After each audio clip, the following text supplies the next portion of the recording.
You won't be welcome at our wedding. Your presence would mark the end of our relationship." My oldest son and his future bride affirmed this with solemn nods. My heart sank as I felt their disdain for me. What had I done to deserve such rejection? Hadn't I simply been a typical mother to them? What was wrong with me? Why did they despise me so deeply? Their rejection felt like a wound I couldn't fathom. I couldn't comprehend their animosity towards me. They must truly loathe me to bar me from their special day. But I couldn't pinpoint any wrongdoing on my part. And my husband, too, faced their scorn. I couldn't bring myself to forgive my son. How could he treat me with such disrespect after all I had done for him? I refused to believe he could disregard his mother so callously. I needed to make him understand that his behavior was unacceptable. There would be consequences for disrespecting his mother. My name is Mary, a 55-year-old housewife, and I'm the mother of 2 sons.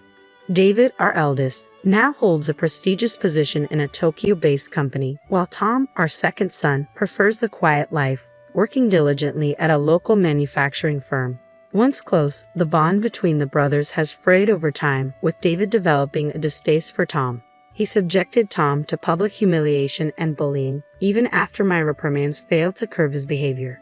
Recently, David announced his impending marriage to a colleague from his workplace. She expressed a desire to meet us, prompting me to arrange a dinner. I welcomed this opportunity, seeing it as a chance to bid David farewell. David's aversion to Tom was evident, and Tom himself remarked, "It's probably for the best." The day we had agreed to meet arrived. A reservation had been made in a secluded corner of an upscale restaurant. The unfamiliar surroundings left me a bit flustered, but upon entering, I found David and a robust-looking woman already seated. "Hey, Mom and Dad, you're running late," David quipped. "Apologies, we got a bit turned around. This place is new to us," I replied. "Try not to make a scene," David retorted, though his words stung. I brushed him off, accustomed to David's demeanor. As we settled into our seats, we enjoyed a sumptuous meal while listening to their conversation. David spoke glowingly of his fiancée, praising her attentiveness to his every word and her forward-thinking approach to their future. He painted her as a paragon of perfection, unlike us, his parents. His adoration for her was palpable, though she urged him to tone it down. It seemed David couldn't help but extol her virtues and his own accomplishments whenever he spoke. When I inquired about their meeting, David dismissed it, asserting, "You should see how amazing she is," sidestepping any mundane details. It felt as though he was overcompensating, striving to impress us with her virtues, making me distinctly uneasy. My husband shared my discomfort, and I silently thanked Providence for Tom's absence from the gathering. "I'll say this again and again, she's nothing like you guys. Please don't mistreat her once we're married. Show her some respect," David implored. "I don't need reminding. I wouldn't dream of it," I assured him. "We'll see. You've always favored Tom over me. With that history, I can't be sure you won't do anything to her," David countered. His accusation hit me hard. While we had been preoccupied with David's relentless bullying of Tom, David felt sidelined and unloved. Tom had endured David's torment since childhood, and as any parent would, we tried to alleviate his distress. When I pressed David for reasons, his response was simple: because I didn't like Tom. Unable to bridge the gap, the issue remained unresolved. I hadn't realized David perceived our actions as favoritism towards Tom, but I chose not to challenge him, unwilling to escalate the tension. The strained dinner concluded without incident, but it was clear our underlying issues remained unresolved. "Getting up there in age, aren't you?" David remarked casually. "No need to fret, we'll look after you too." David had unilaterally decided that he and his wife would move in with us after their wedding, seemingly with her blessing. She chimed in, "You have another son who won't rely on you forever, right? I'll take care of him." The notion unsettled me deeply. While Tom did reside with us, it was out of genuine care and not entitlement. However, David and his family had moved in without our consent, claiming our space and assuming ownership. "Why don't you tend to the garden, Tom?" David urged. "I have work," Tom replied. "You're unemployed. Get to it," David retorted. "What? You're insufferable," Tom shot back. David's relentless pressure on Tom was escalating. I admired Tom's maturity in handling the situation, but the dynamics were far from simple. David and his family were scheming to oust Tom and us from the house without our knowledge. Late one night, after my husband and Tom had retired to bed, I ventured out for a drink of water, only to find the living room illuminated. "When do you think we'll have this house to ourselves?" she inquired. "Just a bit longer," We need solid plans to avoid any hiccups. Once we rid the place of the others, I want to give it a makeover. It's looking a bit dated." David chuckled in agreement. I was incredulous. I couldn't believe they were contemplating such a move. I immediately alerted my husband and Tom. Delaying action could spell disaster. As we deliberated our next move, Tom stepped forward with a strategy. "Mom, I'll handle this. I've got a plan," he assured us. Though Tom's words provided some comfort, his plan called for patience above all else. Yet if Tom's method proved successful, David and his fiancée would be out for good. With that in mind, my husband and I agreed to trust Tom's strategy. Despite the various ongoing issues, life carried on, and David and his fiancée set their wedding date.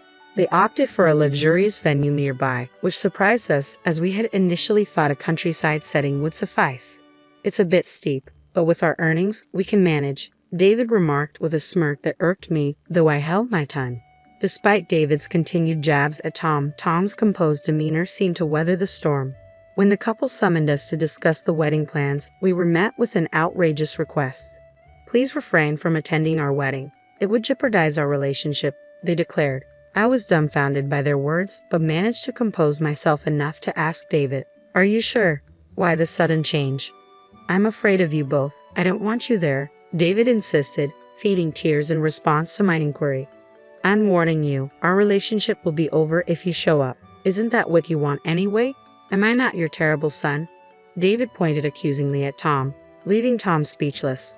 My patience wore thin upon hearing his words.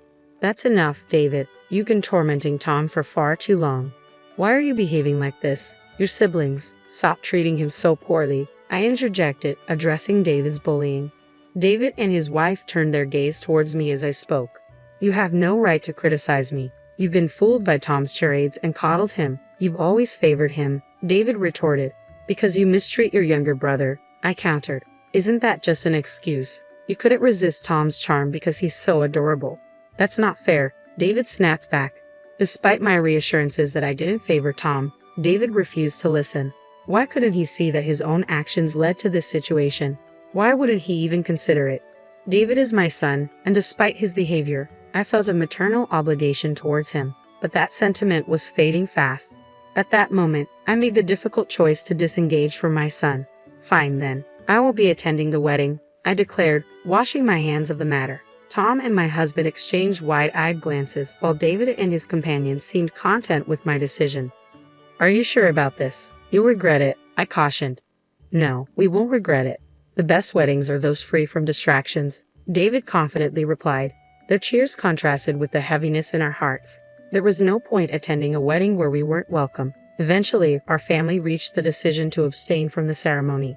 Without an invitation, we wouldn't have been able to enter anyway. David appeared content throughout, but little did they know the repercussions of their decision. It was almost comical to consider the strategy Tom had devised. The newlyweds managed to navigate the wedding without any hitches, but they continued to reside in our home. Having recently changed jobs to be closer to us, they were busy packing and preparing for the move to their new office. Upon returning home from their first day at the new office, they frantically called for Tom. "Tom, what's happening?" they queried anxiously. When I inquired about the commotion, they relayed the events of the day in brief. During their orientation at the new workplace, they unexpectedly encountered Tom, who wasn't expected to be there. To their astonishment, when their boss spotted Tom, he respectfully bowed and expressed gratitude for Tom's assistance. The couple, previously under the impression that Tom was merely a factory worker, were taken aback by these revelations. Unbeknownst to them, Tom had been diligently toiling away at the factory since he first joined. His dedication hadn't gone unnoticed. The factory's president himself acknowledged Tom's invaluable contributions. Tom's innovative ideas had become integral to the factory's operations, earning him admiration from his colleagues. Thanks to his efforts, the factory's performance had seen significant improvements. In due course, the factory became a cornerstone for many companies. However, when the president fell ill, Tom's concern for him was palpable. He made it a point to visit the president regularly on his days off. Witnessing Tom's unwavering dedication, the president saw fit to appoint him as his successor. Tom, feeling overwhelmed by the responsibility, initially declined, saying, "I'm not capable of such a role." Yet the president remained resolute. With the encouragement of his peers, Tom eventually assumed the presidency. Under his leadership, the factory's performance soared to even greater heights. Tom's amiable nature, coupled with the trust he garnered from his employees, as well as his astute leadership, earned him widespread admiration. Today, the factory is relied upon by companies across Japan, and Tom's name is recognized even by major corporations in Tokyo. On this particular day, Tom was visiting the company for a client meeting, nothing more. However, the couple, unaware of Tom's elevated status, felt unsettled by the deference shown to him. "You always find a way to deceive us," David accused, seizing Tom's arm. "If only you had been honest with us, we wouldn't have reacted this way. Why didn't you tell us?" David's wife dissolved into tears on the spot. Tom's nonchalant demeanor was almost ironic given the circumstances. "I reached the top through my own efforts, that's all there is to it, so why all the anger?" he remarked casually, his expression unfazed. David's ire seemed to intensify at Tom's composure, prompting him to raise his voice. "Don't you dare act indifferent towards me." Yet Tom remained composed as he addressed David. "There's something else I want you to hear. It might be the most important thing for you."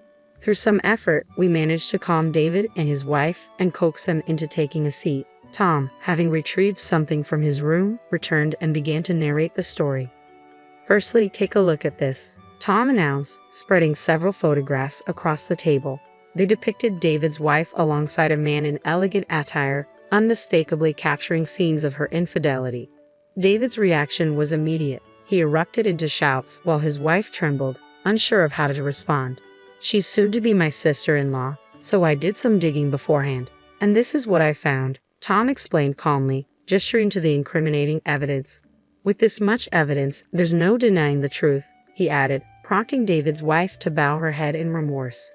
"I'm sorry," she murmured, her voice filled with genuine regret. David, grappling with the shock of the situation, could only stare in disbelief. "This is the consequence of not looking beyond the surface of a person. Nobody is perfect," Tom remarked with a laugh, eliciting giggles from the rest of us. David, overcome with despair, sank to his knees, the room falling silent save for his wife's earnest apologies. Ultimately, David and his wife went their separate ways, their marriage dissolved by David's unforgiving stance on infidelity. When it came time for his ex-wife to pay alimony, she found herself in a state of panic, relying on her parents' financial support to meet her obligations. Yet even this wasn't enough to mend the deep wounds inflicted upon David. Overwhelmed by the shock of the divorce, David chose to resign from his job. Since then, he has retreated into seclusion, rarely emerging from his room except to grab a meal.